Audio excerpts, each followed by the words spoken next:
Well, hello, everyone, and welcome again to the podcast. And I'm so glad for you to get to know today Jessica Harris. Welcome, Jessica. Glad you're here. Hi. Thank you. I'm happy to be here. Yes. And so Jessica has got an interesting story, and I'm looking forward to folks hearing it. But Jessica, as a start with everyone, why don't you tell folks a little more about yourself and how you've landed where you've landed? Yeah. So I am Jessica. I'm very happy to be here today, and I am from Utah, and I'm an LCSW, and I grew my private pay practice a few years ago, and I was very excited to be able to start my own practice. I decided to make it cash pay only just because I'm also a single mom, so I really wanted to maximize the time with my daughter and be able to, yeah, make more money because I grew up with not this crazy amount of money. And so I was excited to be able to have my own business, make a good amount of money, help a lot of clients. So I decided to be cash pay. And then I did a ton of marketing, a ton of research to have the most successful practice and have it take off as quickly as possible. So I filled myself with clients in 4 months, so 15 to 18 cash pay full fee clients a week. I decided to then grow to a group practice where I hired over the course of the next year 6 other therapists, all private pay. It was really exciting to watch it grow, watch it flourish. And during that time, I had a lot of people reaching out like, how are you getting cash pay clients? How are they coming to you so consistently? Like, what's the secret? And so then I decided to start a coaching business at the same time, turn it into a 12-week coaching program. And that really took off. And that ended up being really where my passion has lied. I never knew I was a business person, a marketing person. I remember when I started my practice, I was like, I don't know anything about business, but we'll figure it out. And then now that's like my biggest passion. And so I was growing both the coaching business and the therapy practice side by side, and being a single mom and trying to, maintain my own mental health and physical health and social life and dating life and all of the things. So I did eventually decide to sell my practice last June just so I could have a little bit more of a breather. And now I just coach therapists now in my 12-week program. So that's kind of a brief recap of my story, but Mhm. it's been a very exciting journey and very unexpected for sure. Wow. Wow. That's amazing. So I'm thinking that probably a question that most people would have is, what was your marketing strategy and how did you grow so quickly? Yeah, no, that's a great question. Essentially, I made sure to like be found on Google. I think there's a lot of people that I saw like growing on social media and networking and cold calling doctors' offices and that kind of stuff. And for me, I was like thinking to myself, like, okay, what about the couple times I reached out to a therapist in the past?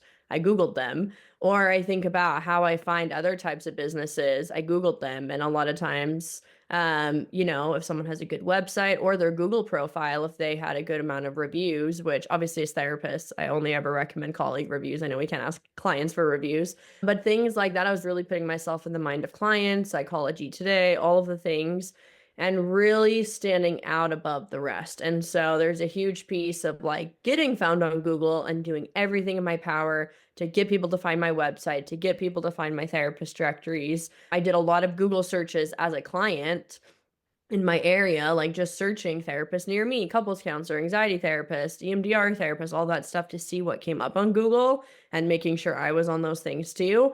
And then I think the next biggest thing that I really focused on is like, okay, how do I now have a good website? How do I have good design? How do I actually speak to my clients? Where I saw so many people on their Psychology Today or websites being like, I'm passionate about this and I love this and I love this modality and I do this. And I'm like, that doesn't really resonate with someone who is in the depths of their own sorrows. They care more about their pain and how to get out of that pain.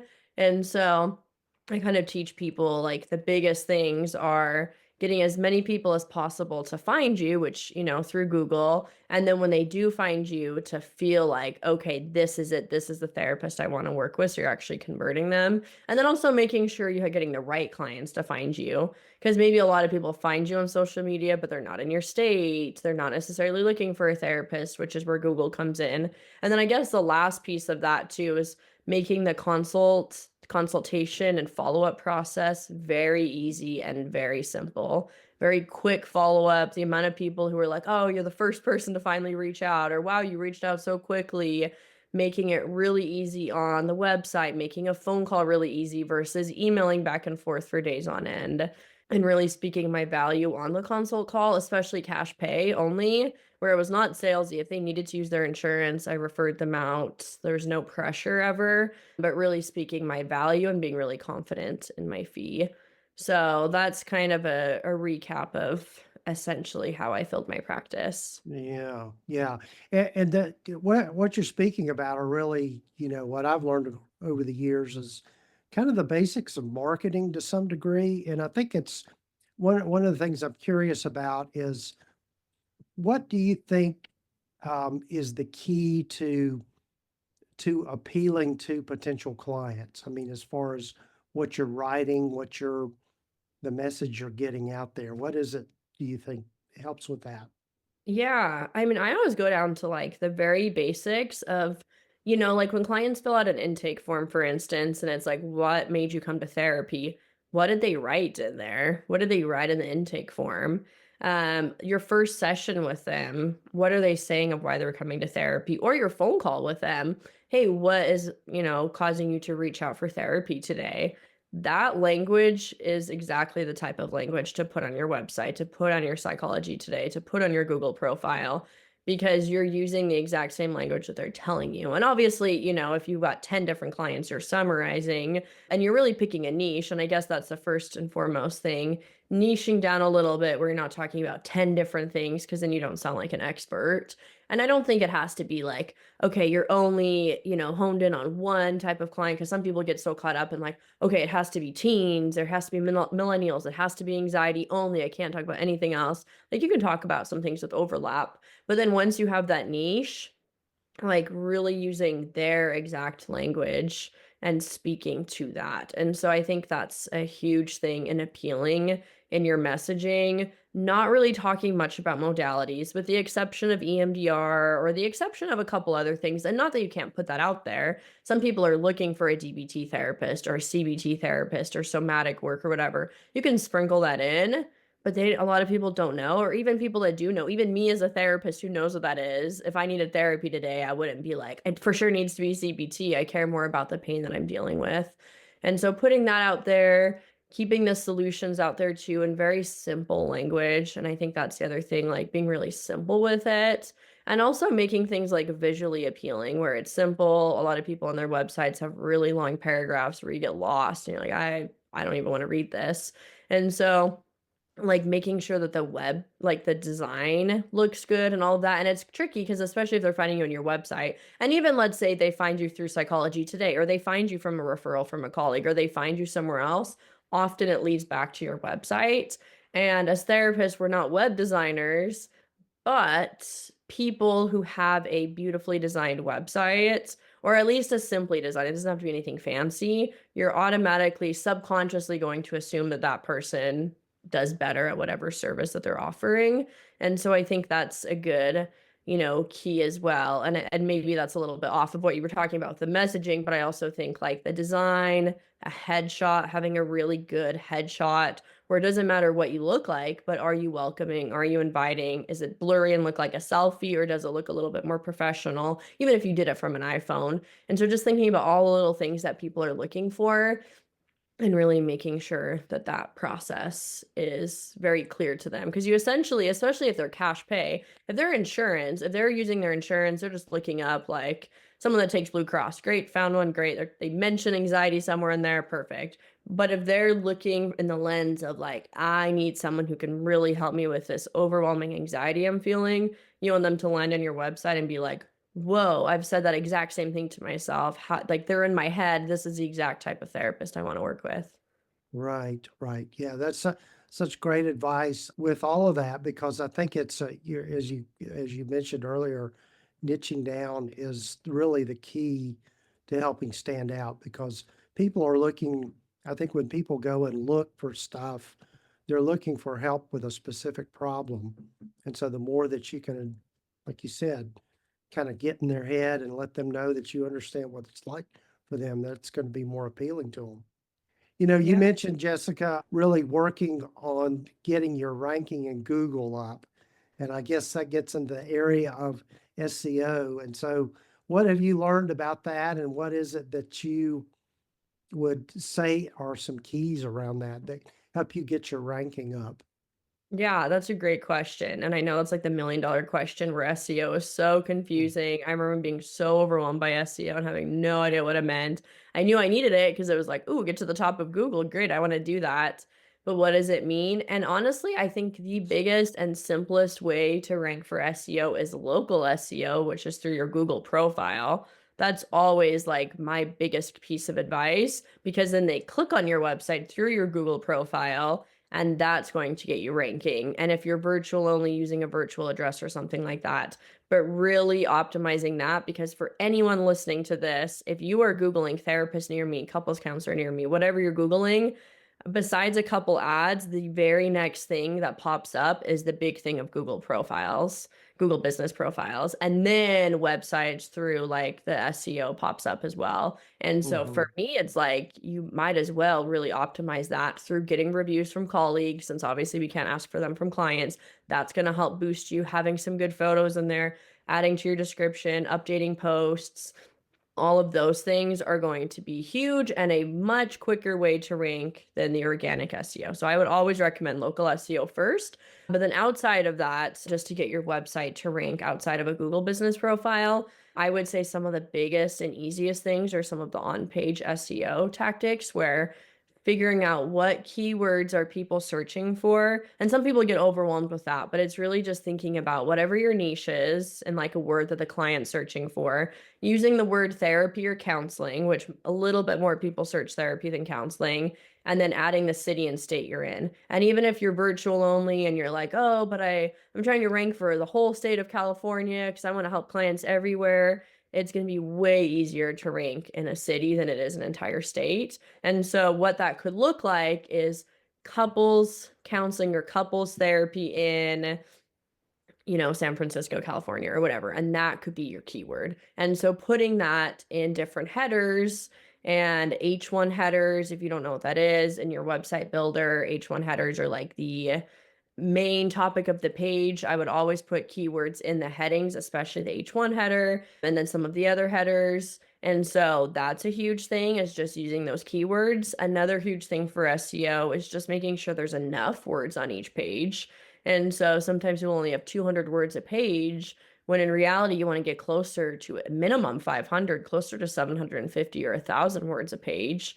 You also want to be updating it regularly to show Google, like, hey, this person is active on their website versus this person hasn't updated their stuff in 2 years.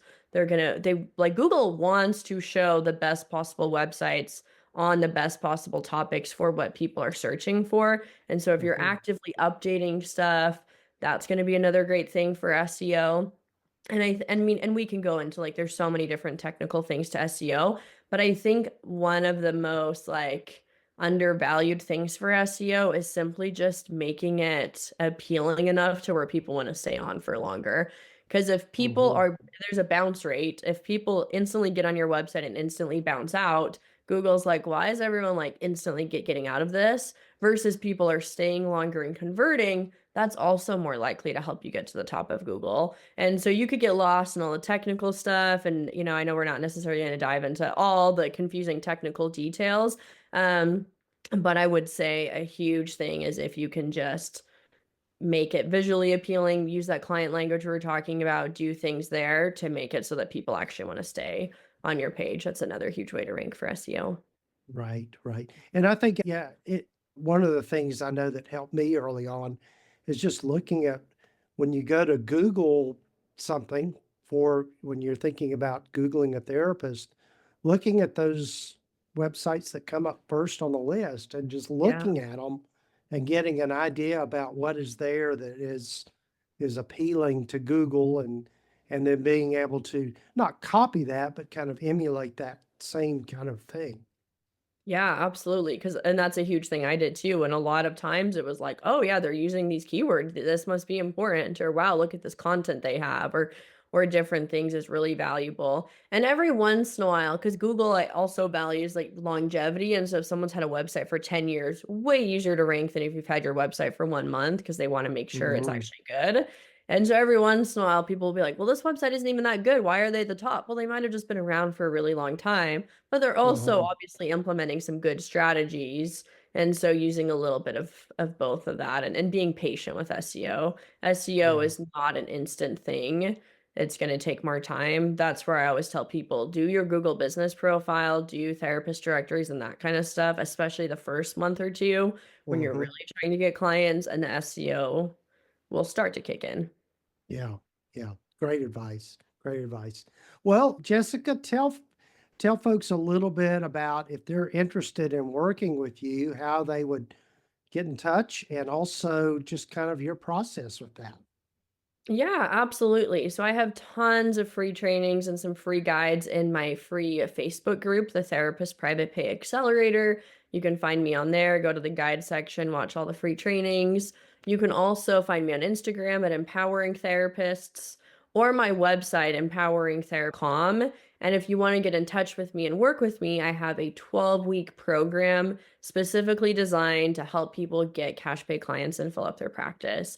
It's basically all the things I wish I would have known when I was starting my practice that would have saved me so much time and so much wasted money. And it's a great, great program. There's so many different client success coaches in the recorded course and so much support.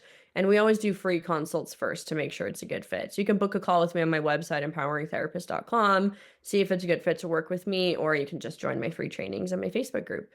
Yes, yes. And we'll have links in the show notes and the show summary for people to find that easily. Well, Jessica, what are some maybe parting thoughts you might have for folks? Yeah, that's a great question. I honestly think that the biggest thing is just knowing it's possible. There's so much negativity and scarcity and fear just in general out there, but especially like certain Facebook groups for therapists or just different friends and colleagues that are like, "Ah, the economy, I don't know if it's possible. There's a lot going on in the world." Yes, all of that's true. Yes, tons of people are really struggling. And there's still people willing to pay out of pocket for a good therapist. And if anything, people need therapy more than ever. And so just knowing that it's possible, that you're able to do it, that you're not trying to get everyone to work with you, you just need a small handful of people. So I think knowing that it's possible and knowing that everyone has a different timeline, and so not comparing yourself. If you're trying to grow a six-figure practice, which by the way, if you charge 150 an hour and see 15 clients a week, that's a six-figure practice if you're Hmm. consistent with that. But that's not going to come instantly. And so I think sometimes people too assume like, it's gonna happen instantly, and for some people, it happens faster than others, but it's usually the bigger the reward, like, it's gonna take a little bit more time. So just being patient with Hmm. it and appreciating every new client that comes in the meantime. Yeah, yeah. The value of being, as I like to say, persistent and consistent with things pays Yeah. off in the long run. Yeah, sure. Well, Jessica, I'm so glad you joined us, and hopefully we'll have another conversation here soon.